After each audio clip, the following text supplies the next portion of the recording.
Shalom, damai di hati. Jumpa lagi bersama kami, pendeta-pendeta jemaat Gemim Betania Teling Tingkulu, dalam acara Kusapa, kunjungan sharing dan penggembalaan, yang di dalamnya kita akan menelaah Alkitab dan sosial.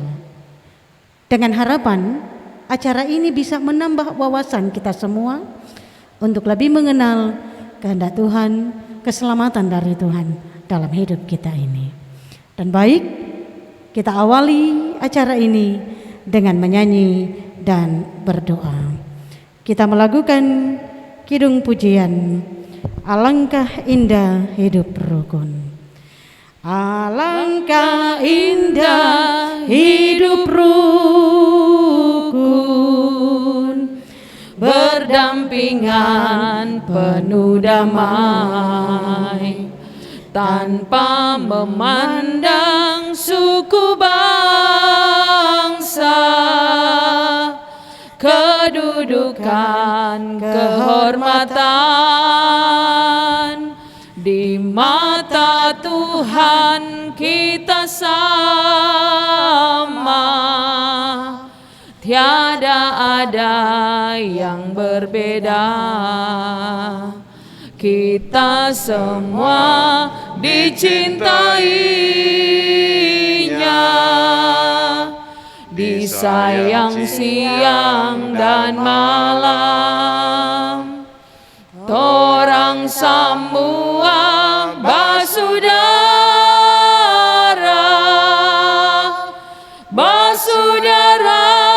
di dalam Tuhan, baik si miskin atau yang kaya, yang kuat atau yang lemah, jangan ada di dalam hati rasa iri dan dengki. Ciptakanlah hati yang damai, penuh cinta kasih sayang. Mari berdoa. Kami bersyukur kepadamu Tuhan, kami kembali menikmati waktu Tuhan. Malam hari ini kami ada dalam acara program Kusapa, kunjungan sharing dan penggembalaan. Maka inilah kami Tuhan Yesus, kami memohon pertolongan Tuhan, campur tangan Tuhan, sehingga acara ini berjalan dalam kehendak Tuhan sendiri. Tuntun kami hamba-hambamu dan pakai kami, kiranya lewat acara ini semakin banyak orang yang mengenal, mengikut Tuhan dan percaya kepadamu. Terpujilah Engkau Bapa, ini kami yang mau memulaikan acara ini hanya di dalam nama Allah yang adalah Bapa, Putra dan Roh Kudus. Amin. Dan baik, kita akan membaca Alkitab. Pembacaan kita terambil dalam Kitab Roma pasal 15. Kitab Roma pasal 15 ayat 1 sampai 13. Roma pasal 15 ayat 1 sampai 13.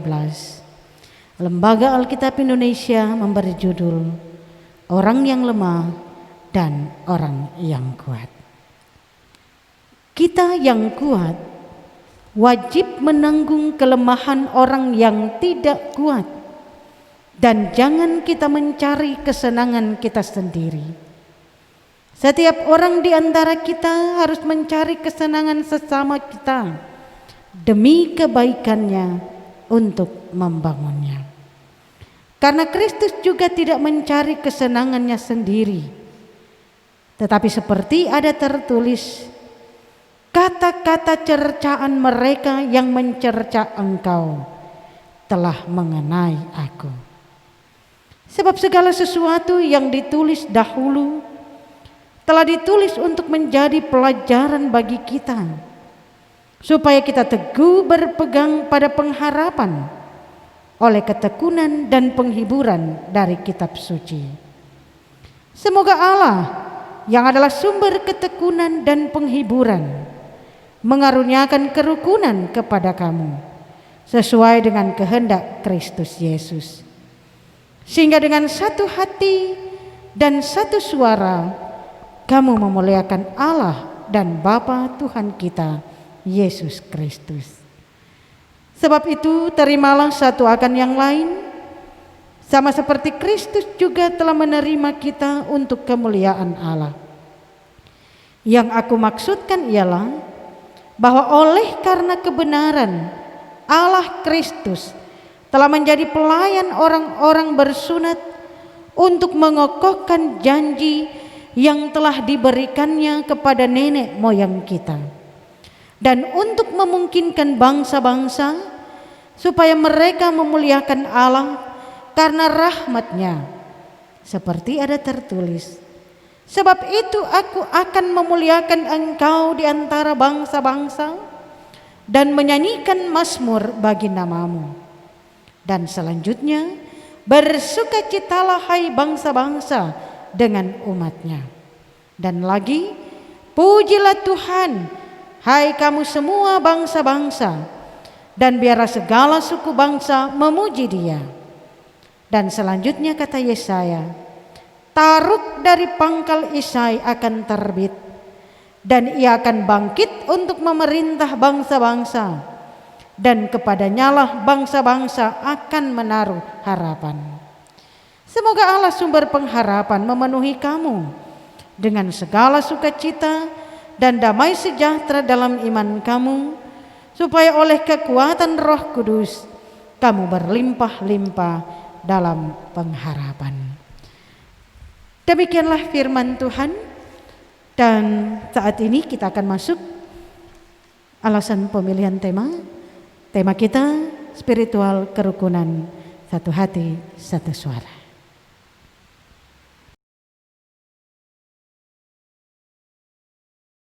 Ya, saat ini kita akan masuk pada bagian alasan pemilihan tema.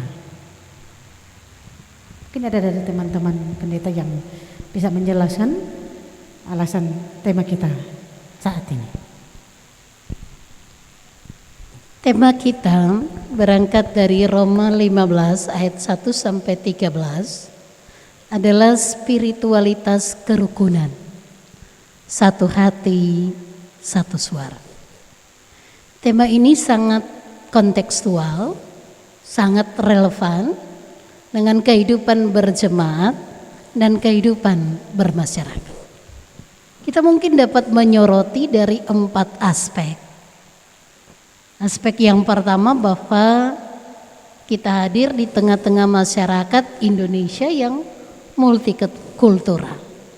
Mau tidak mau kita berhadapan dengan masyarakat yang heterogen, berbeda suku, etnis, budaya, dan agama.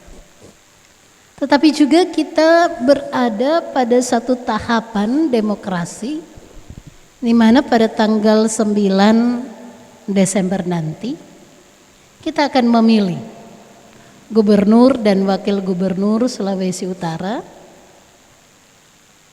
wali kota dan wakil wali kota Manado, tetapi juga di beberapa tempat di kabupaten dan kota akan menyelenggarakan pilkada. Dan tema ini sangat erat juga berkaitan dengan konteks kita hari ini. Sampai saat ini kita mewaspadai pandemi COVID-19 atau COVID-19. Dan hal yang sangat juga penting, tak dapat kita pungkiri di era now sekarang, orang katakan di zaman digital ini, orang semakin individualistik. Semua terarah pada fokus pada diri sendiri dan kurang peduli terhadap yang lain.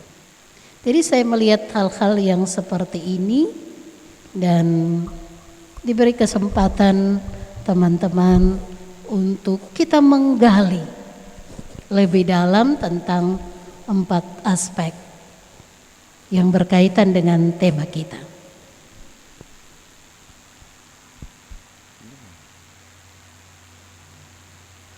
Ya, baiklah.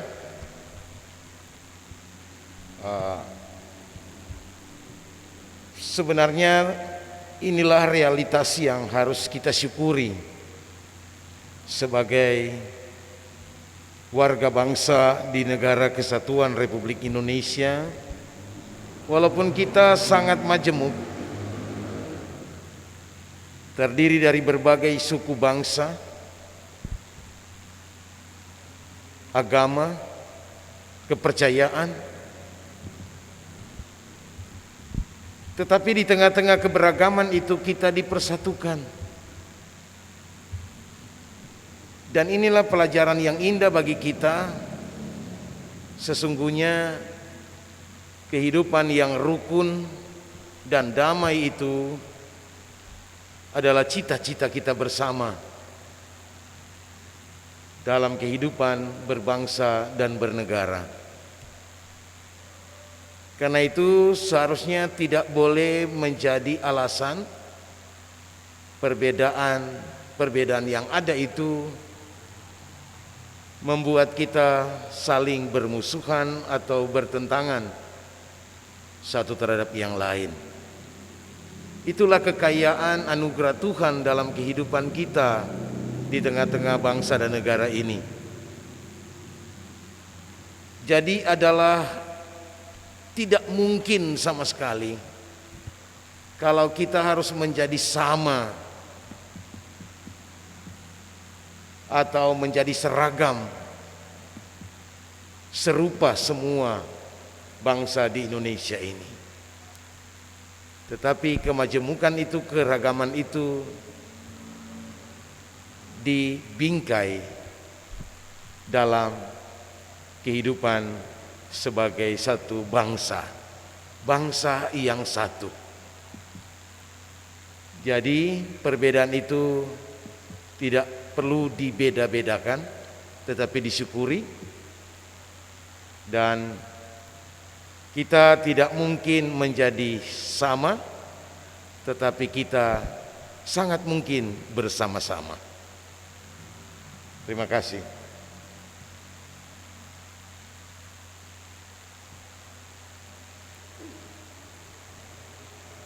Ya, ada tambahan juga. Memang tak dapat dipungkiri ya, masing-masing punya kebutuhan masing-masing ya. Ya, kebutuhan dalam kehidupan keluarga, kebutuhan pribadi.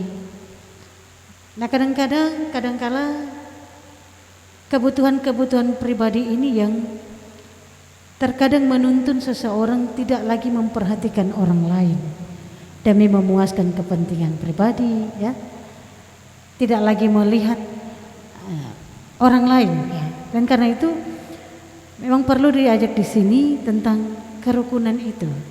Sekalipun kita punya kebutuhan hidup pribadi, tapi jangan kita lebih mementingkan kepentingan pribadi kita, tapi harus melihat kepentingan juga orang lain.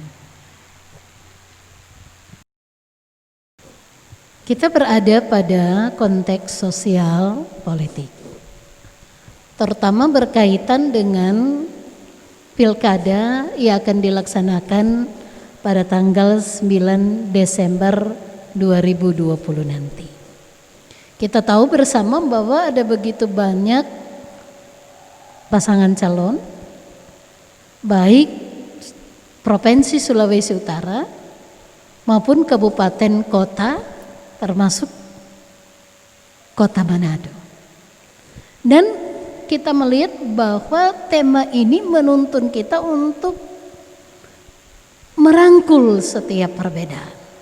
Jangan-jangan dengan warna-warni partai dan pilihan pasangan calon membuat kita terkotak-kotak. Padahal pilkada dilaksanakan satu hari. Tetapi hidup bersama kita, apalagi di masa menyambut dan merayakan Natal, tidak damai, tidak aman lagi. Ini yang harus kita waspadai. Terutama dengan adanya politik identitas, baik suku, agama, ataupun yang lainnya. Dan gereja harus merangkul semua perbedaan untuk membawa masyarakat pada satu kedamaian hidup bersama. Baik, jadi spiritualitas kerukunan itu juga sangat rentan dirusak oleh konteks sosial politik yang sedang berkembang saat-saat ini, kan? Yang puncaknya nanti tanggal 9 Desember. Jadi berikut terkait dengan pandemi COVID-19. Kira-kira hal-hal apa yang merupakan fenomena yang bisa mengancam kerukunan kita? Silakan. Situasi pandemi COVID-19 seperti ini mau tidak mau merubah banyak hal, termasuk budaya kita yang ya katakanlah turun-temurun, yang kita dikenal sebagai orang timur yang suka sekali menerima dari mana saja orang datang, kita penuh dengan sopan santun dan sebagainya. Baku dapa, cipika-cipiki, pegang tangan, baku pegang tangan dan sebagainya. Tapi kemudian konteks ini kita harus berpegang pada satu aturan baru, yaitu 3M. Memakai masker, mencuci tangan, dan menjaga jarak. Nah, apakah ini hanya sebagai aturan yang kita pegang dalam rangka untuk memutus mata rantai penyebaran COVID-19, atau jangan-jangan aturan ini menjadi hal yang kemudian orang berpikir, aduh, so pas-pas ini, pas lagi kita nyandak bercerita yang tu di sana. Dan 3 hal ini menjadi alasan yang pada akhirnya kita tidak perlu mau baku bercerita dengan dia, tidak perlu mau baku dapa, tidak perlu mau bersalaman dan sebagainya. Atau jangan-jangan 3 hal ini menjadi orang alasan untuk menutup identitas yang pada akhirnya menimbulkan berbagai niat-niat jahat dalam rangka untuk melakukan kejahatan. Seperti tadi di berita ada orang yang tiba-tiba datang merampok toko emas, tidak diketahui siapa dia. Dia tiba-tiba saja datang, kemudian dia etalase langsung dipecahkan dengan linggis, dia ambil emas dan dia lari dan tidak ada orang yang mengenal dia dan sebagainya. Jangan-jangan ini hanya sebagai topeng di mana justru orang mau menjauhkan diri dalam kehidupan bersama dengan orang lain, pada akhirnya mengancam kerukunan hidup bersama di tengah-tengah jemaat dan masyarakat. Terima kasih. Yang sangat penting, sisi positif dari dampak COVID-19 ini. Artinya bahwa ketika kita menjaga diri sendiri,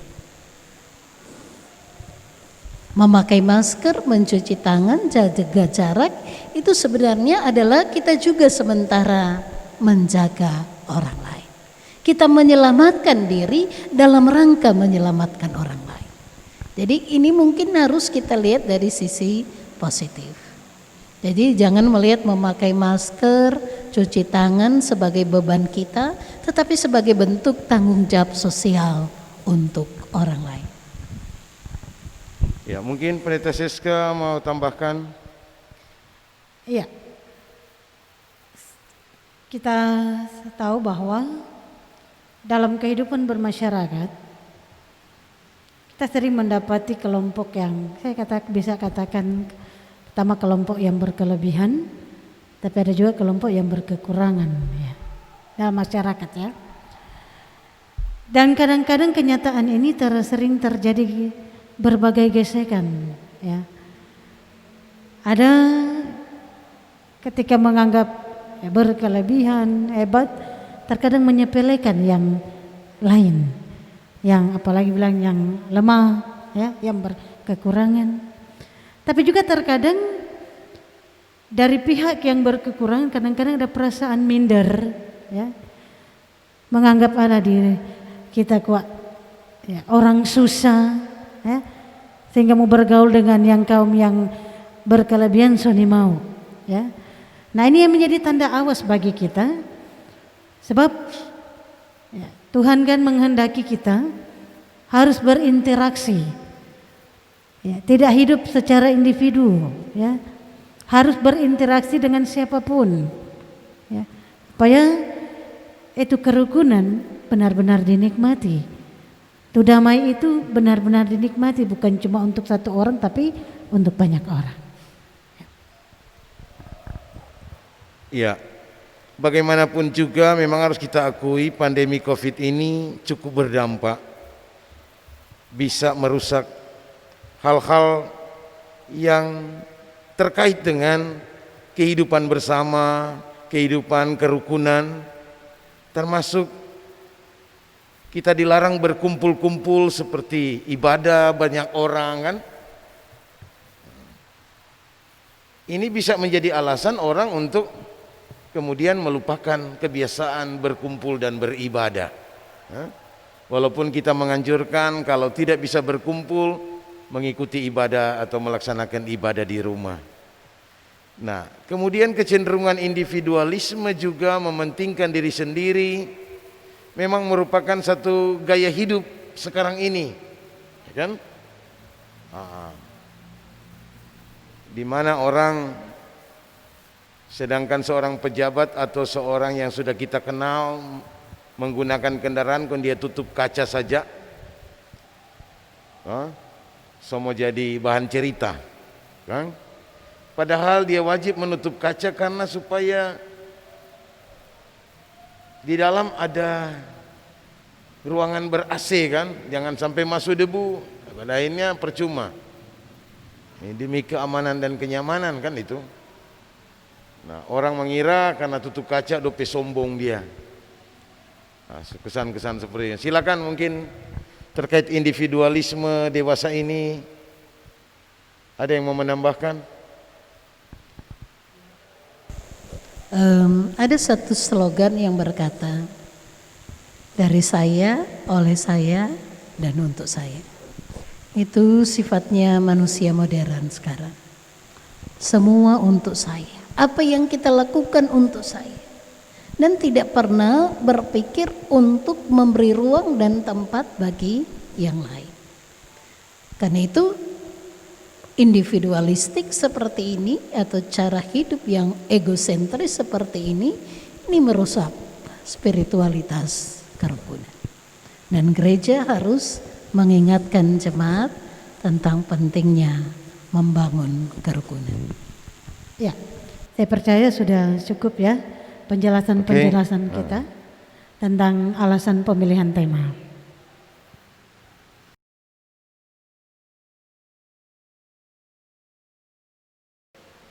Ya, sekarang kita masuk pada pembahasan teks Alkitab.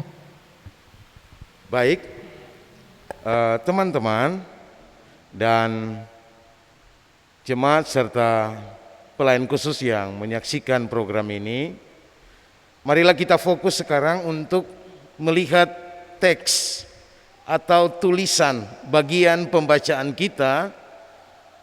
Walaupun kita sudah membacanya, alangkah baiknya kita membaca itu berulang-ulang. Karena setiap kita membaca sekali lagi akan mendapatkan inspirasi yang baru. Ya. Nah, Roma 15 ayat 1 sampai 13 ini sebenarnya bisa kita bagi jadi dua pokok pikiran. Pokok pikiran yang pertama dapat kita lihat ayat 1 sampai ayat yang ke-6. Dan pokok pikiran yang kedua itu ayat 7 sampai ayat 13. Ya. Dan alangkah baiknya kita memperhatikan konteks di mana Paulus berbicara Secara khusus surat ini diarahkan kepada jemaat persekutuan umat Tuhan di Roma. Karena itu dia mulai dengan kata yang kedua, atau kata yang pertama malah, ya, kita. Ini menunjuk kepada kata ganti orang pertama jamak, kita. Ya. Termasuk Paulus dan jemaat di Roma tentunya. Nah, silakan ada yang mungkin ingin menyampaikan beberapa hal terkait dengan isi pembacaan kita, silakan.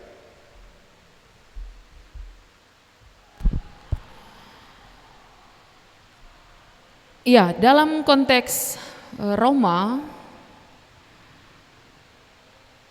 walaupun memang Paulus dia berkerinduan untuk melayani secara langsung kepada jemaat yang ada di Roma, namun sekalipun tidak, ya katakanlah secara langsung ia bertemu, tapi ia punya tanggung jawab iman untuk dapat memberi penguatan lewat pengajaran Injil. Nah, situasi dan keadaan jemaat yang ada di Roma, ya ada berlatar belakang Kristen Yahudi, ya, atau non Yahudi, Yunani ataupun juga orang-orang kafir. Ya memang terjadi berbagai-bagai permasalahan. Jauh sebelum surat ini ditujukan kepada jemaat di Roma, orang Kristen Yahudi dan non-Yahudi mengalami pertikaian. Sehingga karena hal ini tentu berdampak semakin lama semakin melebar dan membuat kekacauan di Roma, sehingga pada akhirnya pemerintah atau kekaisaran Romawi memutuskan untuk mengusir mereka dari Roma kira-kira sekitar tahun 49 atau 50 Masehi. Sehingga pada akhirnya hal ini yang membuat Priscilla dan Aquila yang juga termasuk orang-orang yang dari Roma yang kemudian diusir keluar dari Roma, pada akhirnya bertemu dengan Paulus yang kemudian membicarakan hal-hal terkait masalah-masalah yang terjadi di Roma, dan pastinya juga dengan rekan-rekan sepelayanan lainnya yang juga memberi informasi-informasi tentang keberadaan jemaat yang ada di Roma. Sehingga dalam kerinduan yang walaupun tidak dalam waktu yang bersamaan, namun keterpanggilan dari Rasul Paulus untuk dapat memberi Injil Kristus kepada jemaat, sehingga kiranya hal-hal terkait kemajemukan yang terjadi dalam konteks di Roma ini pada akhirnya tidak akan berdampak pada kehidupan jemaat yang ya sebagaimana dibahas dan diangkat dalam perikop pembacaan ini. Kerinduan dan bicara tentang kemauan dari apa yang mau dicapai di sini adalah supaya tercipta satu kehidupan yang rukun, tercipta satu kehidupan yang harmonis. Sehingga katakanlah di sini dengan dibahasakan bahwa yang kuat wajib menanggung yang lemah, orang yang tidak kuat dan janganlah pada akhirnya mencari kesenangan-kesenangan sendiri. Justru kehadiran orang yang kuat ini harus mencari kesenangan sesama kita. Artinya menciptakan tuh kehidupan yang indah, damai dan harmonis, menjadi tanggung jawab bagi yang kuat kepada mereka yang lemah. Sehingga Rasul Paulus mengangkat tentang firman, tentang Kristus, di mana Kristus ia datang ke dunia untuk mengenapi janji-janji Allah, datang bukan untuk mencari kesenangannya sendiri, tapi dalam penderitaan, dalam cercaan, untuk memberi kesenangan bagi umat, bagi orang berdosa. Sehingga hal ini yang tentunya Paulus berharap agar supaya dapat merangkul seluruh jemaat, tidak melihat latar belakang siapa mereka, Yahudi ataupun non-Yahudi. Sebagai orang Kristen tentu memiliki tanggung jawab bersama untuk ada dalam misi Allah, yaitu menciptakan kerukunan sebagaimana yang dikatakan pada ayat-ayat selanjutnya yang tertulis dalam bagian Alkitab ini. Mulai dari ayat 4 dikatakan, sebab segala sesuatu yang ditulis dahulu telah ditulis untuk menjadi pelajaran bagi kita, supaya kita teguh berpegang pada pengharapan oleh kerukunan dan pengharapan dari kitab suci. Semua kembali kepada pengajaran firman Tuhan yang telah digenapi di dalam Yesus Kristus, bahwa kerukunan menjadi pengajaran yang penting untuk menciptakan suatu kehidupan yang damai dan harmonis. Terima kasih. Jadi memang teks ini sedikit menyinggung tentang kecenderungan jemaat di Roma waktu itu, ada individualistik, mencari kesenangan sendiri, ya kan? Nah, apa salah orang mencari kesenangannya sendiri? Ada yang bilang kan, orang sedang mau cari kesenangan sendiri saja susah, apalagi mau cari kesenangan orang lain. Nah, maka terkait dengan itu, apa maksud Paulus sehingga dia menjelaskan dalam ayatnya yang kedua, Pendeta Seska, karena Kristus tidak mencari kesenangannya sendiri. Silakan, mungkin Pendeta Seska mau tambahkan. Ya,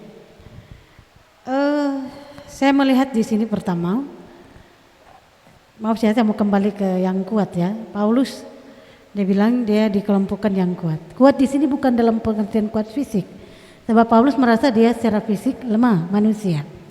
Tapi yang dimaksud di sini kuat dalam iman. Ya.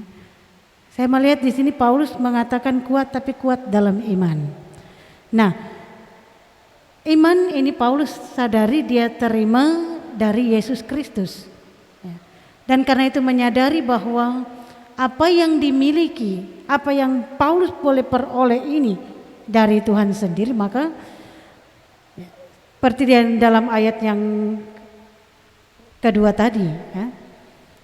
Setiap orang yang menerima karunia itu, ya, jangan dia cari-cari kesenangan sendiri, harus saling memperhatikan, ya, memperhatikan dan menerima, termasuk menerima ya, kaum-kaum yang lemah dalam iman dalam hal ini. Sebab sebagaimana Kristus dikatakan, Kristus juga tidak mencari kesenangannya sendiri. Ya, saya mau mengatakan di sini, Kristus dia rela meninggalkan kemuliaannya, ya. Dia rela turun ke dunia karena apa? Demi kebaikan manusia. Dia rela merendahkan dirinya hanya untuk kebaikan manusia yang notabene adalah orang-orang yang lemah. Saya bisa katakan itu. Jadi notabene itulah pengorbanan Kristus yang menjadi landasan terkait dengan yang kuat, ya, wajib menanggung yang lemah atau yang tidak kuat. Ini wajib, harus, tidak boleh tidak, Kang. Luar biasa Paulus kata-kata di sini. Setiap orang punya hak, tapi juga punya kewajiban yang tidak boleh dia abaikan, kan?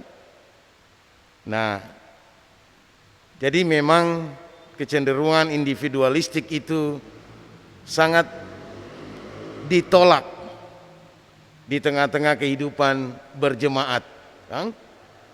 Mementingkan diri sendiri, mencari kesenangan sendiri, merupakan ancaman merusak persekutuan jamaat. Sebaliknya yang kuat menanggung yang lemah. Mungkin tidak hanya memang yang pertama-tama adalah iman. Tapi iman itu juga harus konkret dalam hal-hal yang nyata. Tindakan membantu secara material atau secara psikologis, kan? Itu memberi dorongan, memberi hiburan, memberi kekuatan mental. Tapi juga mungkin ketika dia membutuhkan memang soalnya nak ada makan nih hari, itulah yang sudah dibakukan dalam trilogi pelayanan gereja, tritugas gereja: bersekutu, bersaksi, melayani. Itu biasa disebut diakonia, diakonia sosial, diakonia karitatif. Ada begitu banyak bentuk diakonia. Intinya adalah yang kuat membantu yang lemah, yang sehat membantu yang sakit, yang berduka dihibur oleh yang sedang bersukacita. Inilah satu tindakan bersimpati dan berempati. Ketika ada yang menangis, kita pun harus turut bersedih. Ketika ada yang bersukacita, kita harus turut bersyukur. Itulah karakteristik gereja yang selalu harus nampak di tengah-tengah dunia ini. Nah, selanjutnya mungkin ada tambahan dari Pendeta Treasure. Kepada jemaat di Roma ini merupakan suatu landasan teologis dalam kehidupan sehari-hari, termasuk di dalamnya dia mengatur persekutuan jemaat pada waktu itu. Jadi ada landasan teologis yang mengatur persekutuan jemaat. Kita pernah mengenal istilah ortodoksi, ajaran yang benar. Dari ajaran yang benar akan terimplementasi dalam ortopraksi atau tindakan yang benar. Jadi Roma 15 ini sebenarnya adalah landasan teologis yang mau disampaikan oleh Rasul Paulus berkaitan dengan spiritualitas kerukunan. Satu hati, satu suara. Apa maksudnya ini? Ini merupakan model kerukunan yang menjadi spirit, yang menjadi bagian kehidupan secara utuh orang Kristen. Makanya disebut spiritualitas, kerohanian orang Kristen yang dinampakkan dalam kerukunan satu hati, satu suara. Saya melihat ada dua hal. Yang pertama, kita sering mengatakan unity. Unity itu keesaan, persatuan, kesatuan. Dan yang berikutnya adalah uniform. Uniform yang berarti seragam. Jadi unity itu keesaan persekutuan melampaui. Seharusnya mengatasi keseragaman. Karena unity itu tidak identik dengan keseragaman. Karena itu ketika Paulus mengatakan kita yang kuat, dalam bahasa Yunani digunakan kata donatos. Dan donatos itu juga berarti berkuasa, sanggup. Artinya bahwa mengingatkan kepada kita ada beberapa hal, ada beberapa proses dalam membangun kerukunan satu hati, satu suara. Yang dimulai dengan kewajiban yang kuat. Orang yang dikatakan donatos, yang kuat, yang beriman teguh, yang berkuasa, harus menanggung yang lemah. Menanggung juga dalam pengertian bahasa Yunani dilihat dengan memikul salib. Memikul salib itu berarti rela berkorban, bersifat sabar. Jadi kita menanggung juga dalam pengertian memikul beban orang lain, supaya dalam pengertian bahwa kehidupan bersama itu dapat dijalani dengan baik. Karena itu Rasul Paulus mau mengatakan kepada kita bahwa jangan mencari kesenangan sendiri. Tetapi salah satu upaya untuk membangun kerukunan satu hati satu suara itu harus dimulai dengan mencari kesenangan orang lain. Kesenangan orang lain yang seperti apa? Jangan kita berpikir bahwa mencari kesenangan orang lain adalah tipe atau mentalitas orang yang menjilat. Baking-baking senang orang supaya orang sayang pada orang. Tetapi mencari kesenangan orang lain dalam pengertian untuk membangunnya, untuk memelihara imannya, untuk mengangkatnya, untuk memberdayakannya, supaya dia yang lemah akan menjadi kokoh dan kuat seperti kita. Itu yang berikutnya.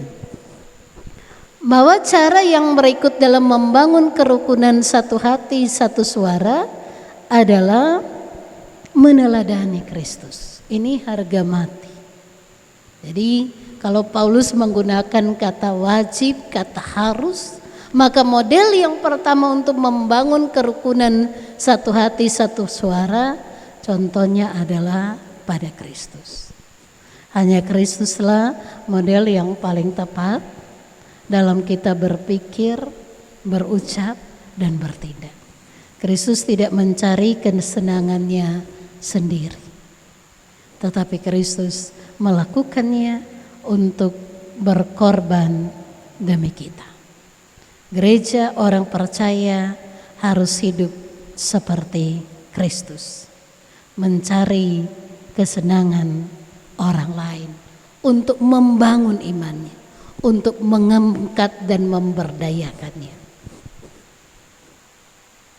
Saya rasa juga masih ada hal-hal lain berkaitan dengan membangun iman. Sebelum ya, kita paling tidak kita sudah bisa menemukan inti dari bagian pertama itu mengenai cara membangun dan merawat kerukunan yang harus tercipta pertama-tama di dalam persekutuan gereja umat Tuhan.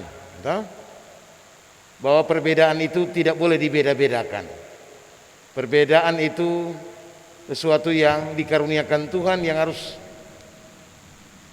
menjadi ciri khas dalam kehidupan gereja, dan bahwa kerukunan itu hanya bisa tercipta ketika ada saling peduli di antara seluruh anggota jemaat, seperti membantu, memberi pertolongan yang kuat, wajib menanggung yang tidak kuat, dan ada dasar teologis bahwa itu kita lakukan bukan karena supaya mendapat simpati atau mendapat sanjungan, tapi karena kita melakukan itu seperti mencontoh kepada apa yang dilakukan oleh Kristus. Ya. Dan menurut Paulus, menurut saya perlu tambahkan, itulah yang nantinya akan meneguhkan ya, pengharapan kita.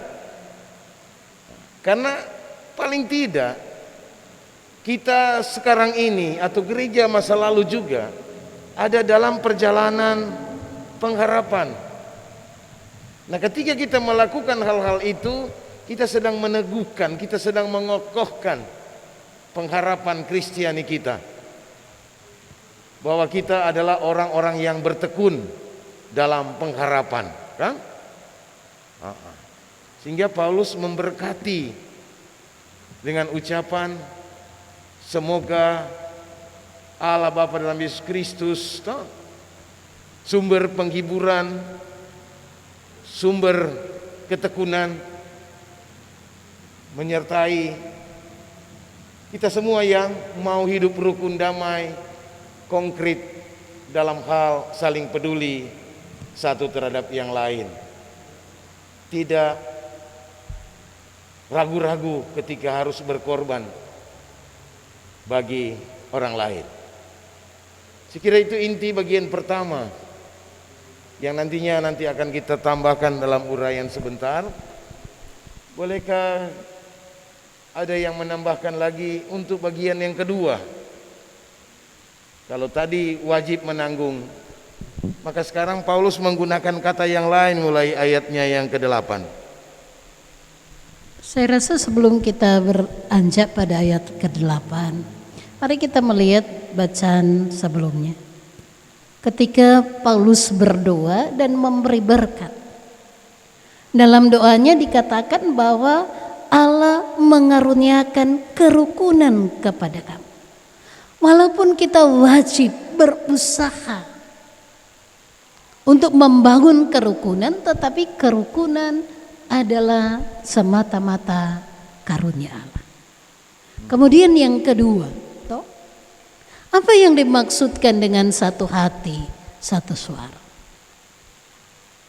Satu hati adalah menggambarkan kekompakan antara kata hati dan kata suara.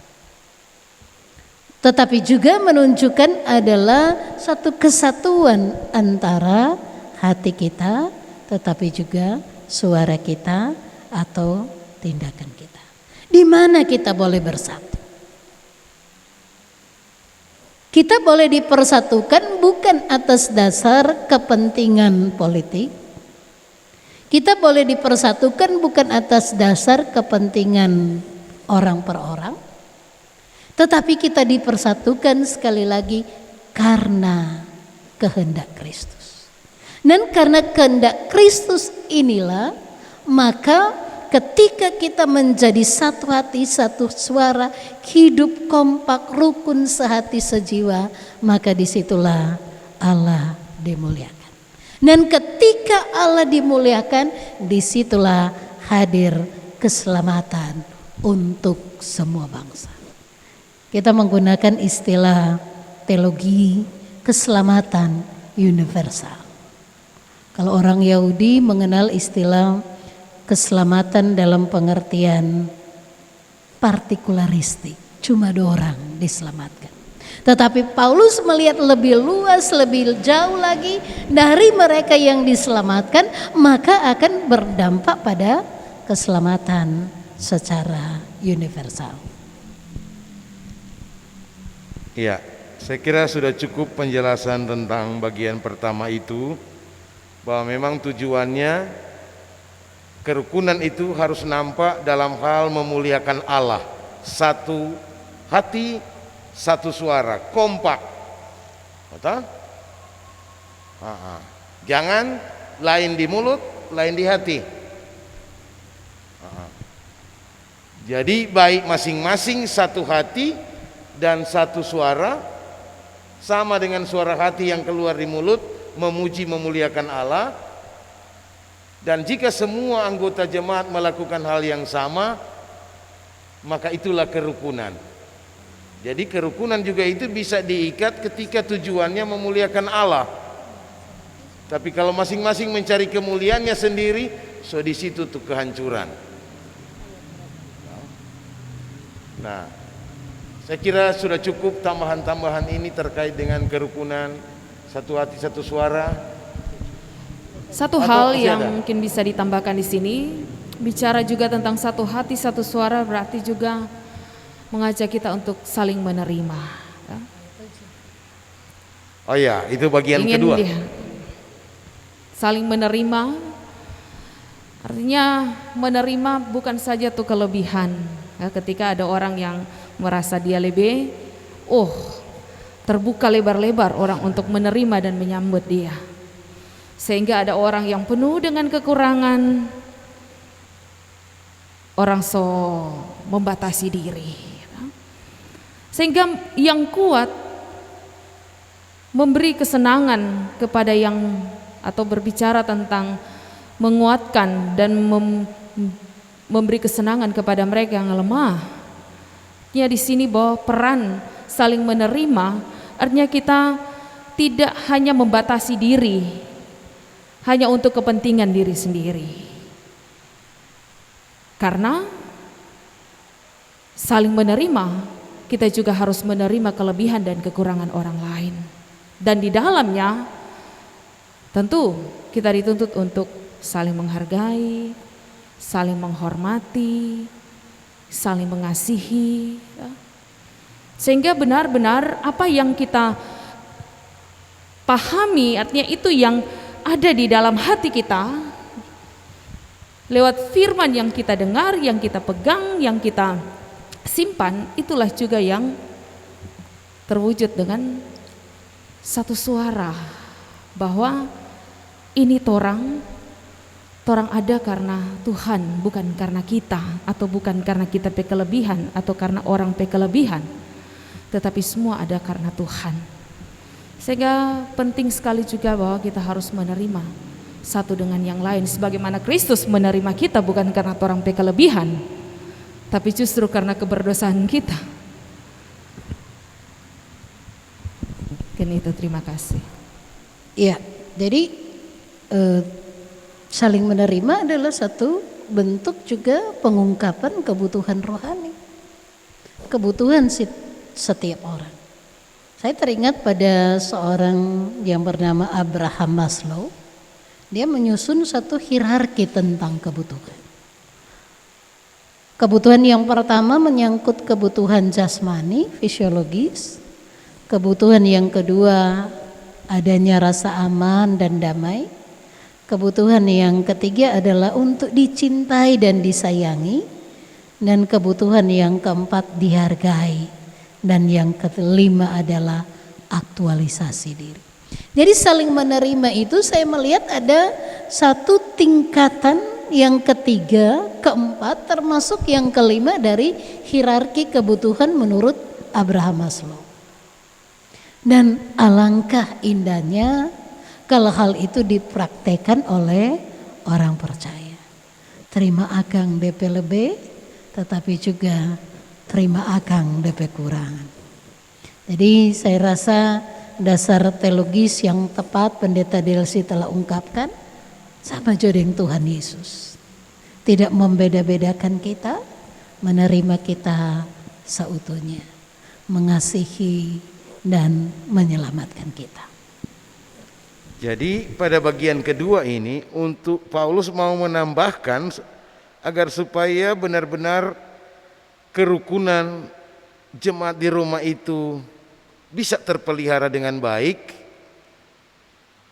Diharapkan semua anggota jemaat memiliki sikap akomodatif, selalu mau menerima semua orang di sekitar kehidupannya, memberi tempat, seperti juga yang dilakukan oleh Yesus Kristus telah menerima kita. Yang Paulus maksudkan juga secara konkret, Yesus juga menerima orang-orang Yahudi, orang-orang yang bersunat. Sekaligus juga untuk mengokohkan, meneguhkan perjanjian dengan nenek moyang. Artinya disinilah Yesus tidak diskriminatif, tidak pilih-pilih. Itu dasar teologis yang dipakai Paulus, ya, meneladani Kristus. Menerima, jadi kebutuhan-kebutuhan mendasar manusia itu ya ingin diterima, eksistensi, ingin diakui, ingin dicintai, ingin diperhatikan dan lain sebagainya. Binatang saja ingin perhatian. Apalagi ini manusia. Nah, karena itu kita semua ada dalam tugas ini, membuka diri, saling menerima. Silakan, mungkin Pendeta Siska ada tambahan. Iya, saya bisa katakan bahwa ayat 7 sebenarnya ini yang menjadi inti sebenarnya dari Roma pasal 15. Ya. Dan dasar dari ayat 7 ini, ayat-ayat 8 dan seterusnya. Ya, kita menerima orang lain. Dasarnya adalah karena Kristus, ya, dia tidak mencari kesenangannya sendiri. Kristus tidak mencari pujian. Kristus tidak mencari kenyamanan duniawinya sendiri, malahan Kristus rela mengosongkan dirinya, ya, menjadikan dirinya tidak berharga, ya, tidak berharga, dan semuanya Kristus lakukan untuk kebaikan manusia. Jadi sekali lagi saya bisa katakan ayat ini sebenarnya inti dari pembacaan kita, kerukunan itu, dan dasar dari apa yang saya sampaikan tadi, ya, ayat 8 dan seterusnya. Kita mengenai bagaimana Kristus yang, ya, rela dikatakan menjadi pelayan, jadi hamba hanya untuk manusia. Jadi sedikit tentang Pendeta Seska menyinggung itulah teologia gnosis, mengosongkan diri, menghampakan diri. Dan itu yang kita lihat. Alkitab, kitab suci merupakan pelajaran iman bagi kita bagaimana mempraktekkan kehendak Allah untuk hidup rukun, satu hati, satu suara. Karena dampaknya sangat luar biasa. Bukan hanya orang Yahudi yang diselamatkan, tetapi semua bangsa. Karena dari satu tunas, ayat terakhir katakan, dari satu tunas Daud akan memerintah segala bangsa. Dan itu membawa glori, puji-pujian bagi seluruh bangsa atas keselamatan universal yang diberikan oleh Tuhan Yesus. Baik, saya melihat begini. Jadi kerukunan itu sesungguhnya adalah karunia Allah yang harus tetap kita pelihara, yang harus kita jaga, hormati, kan? Nah, cara menjaga itu Paulus sudah sampaikan sampai dasar-dasar teologisnya, ya. Tetapi lebih jauh daripada itu, tujuan utama daripada kehidupan kerukunan yang terpelihara ini agar supaya keselamatan Allah itu, ya, terwujud secara universal. Bangsa-bangsa berkali-kali disebut-sebut oleh Paulus. Tujuan agar supaya kebersamaan yang rukun, damai, kebersamaan satu hati, satu suara itu juga boleh mengajak seluruh bangsa-bangsa, ya, memuliakan Allah. Sehingga keselamatan itu menjangkau semua bangsa-bangsa. Berkali-kali 4 ayat Paulus kutip dari Perjanjian Lama. Begitu banyak referensi Paulus tentang makna dari kerukunan ini, tentang keselamatan yang terkait dengan kehidupan yang rukun. Spiritualitas kerukunan yang ada di dalam gereja itu memang harus seperti gambaran satu hati, satu suara. Nyambung, kompak, nyanak, lain di mulut, lain di hati, Kang. Jangan lain bilang begini, lain bilang begitu. Bagaimana tuh orang mau satu hati, Kang? Sedang suara saja so beda, apalagi satu hati. Apalagi kalau di sidang majelis jemaat, kelar tuh sidang, kita kok nyenak setuju, madong sotoki, Kang? Kita nyenak mau ikut, no? Ada kalanya praktik-praktik seperti itu ada. Nah, janganlah sampai itu berulang-ulang, seolah-olah milik kita sendiri ini semua. Kita cuma diperkenankan melayani itu karena karunia Tuhan. Karena itu jangan lupa tanggung jawab kita merawat kerukunan yang ada dengan selalu membangun sikap hidup saling peduli, saling menerima, sehingga itu juga boleh menjadi satu kesaksian bagi bangsa-bangsa. Ya, saya rasa sudah cukup ya pembahasan kita tadi. Ya, mungkin sedikit saja. Artinya itulah yang mau dicapai dari kita sebagai gereja. Artinya bicara tentang konteks di mana Paulus mau menyuruhkan supaya kehidupan orang percaya itu rukun-rukun dang, damai-damai. Artinya orang hidup bukan cuma for torang pediri.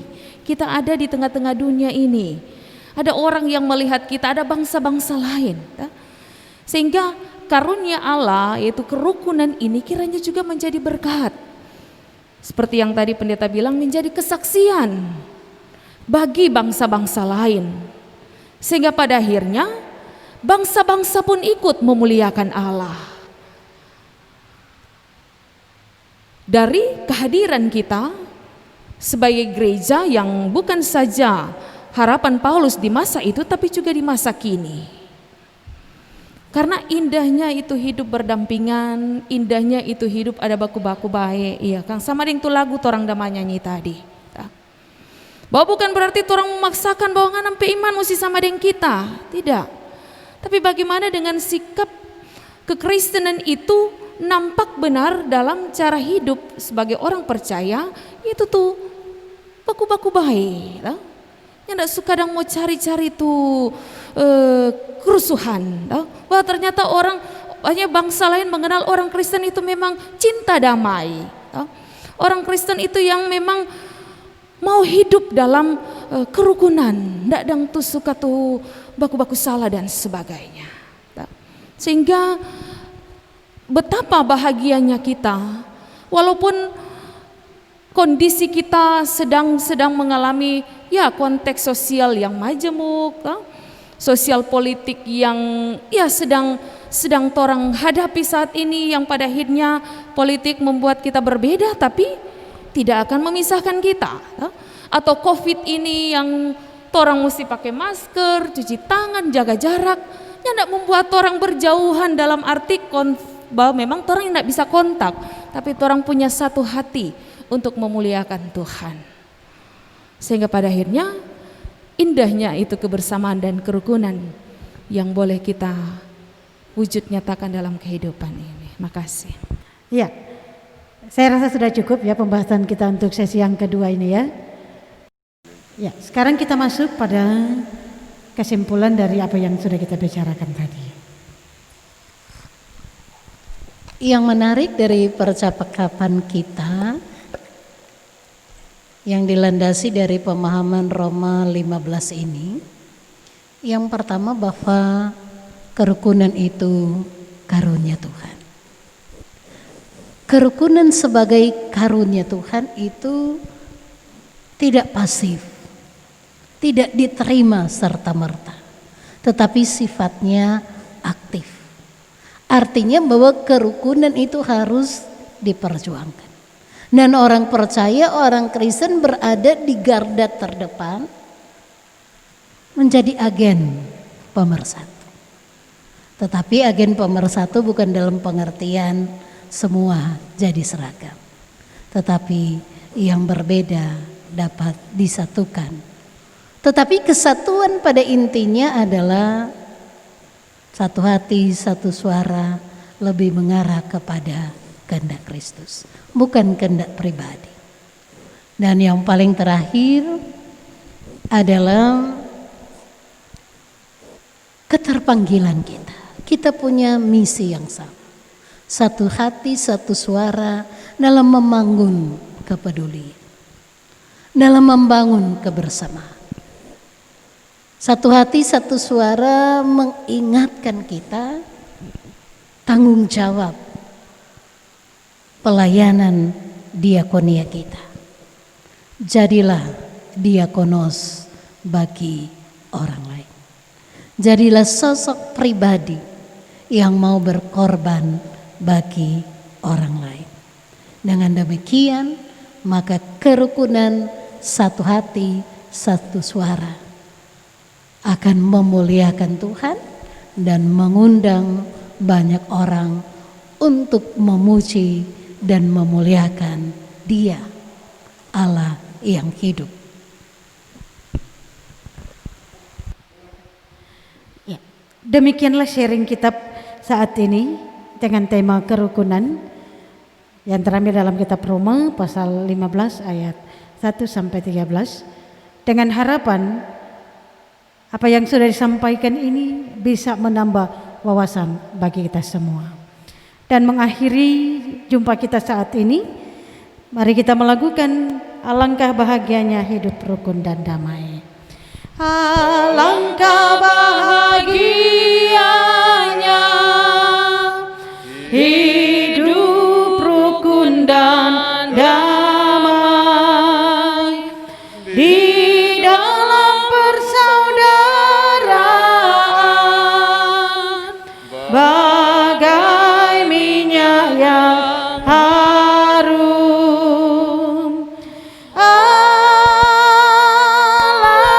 Alangkah bahagianya hidup rukun dan damai. Begitulah berkat Tuhan dengan berlimpah ruah turun ke atas mereka kini dan selamanya.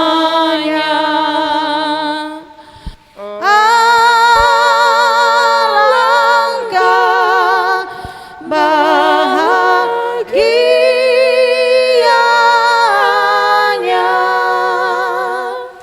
hidup rukun dan damai. Mari kita berdoa. Terima kasih Tuhan atas pertolongan-Mu bagi kami ketika saat ini kami boleh sharing bersama dengan tema kerukunan. Menjadi harapan kerinduan kami, apa yang sudah kami bicarakan ini boleh menjadi berkat bagi banyak orang. Pakai kami terus Tuhan Yesus untuk selalu menjadi alat kesaksian-Mu yang hidup, hingga damai sukacita itu akan terus teralami. Kami hendak menutup rangkaian acara Kusapa saat ini hanya di dalam nama Allah yang adalah Bapa, Putra, dan Roh Kudus.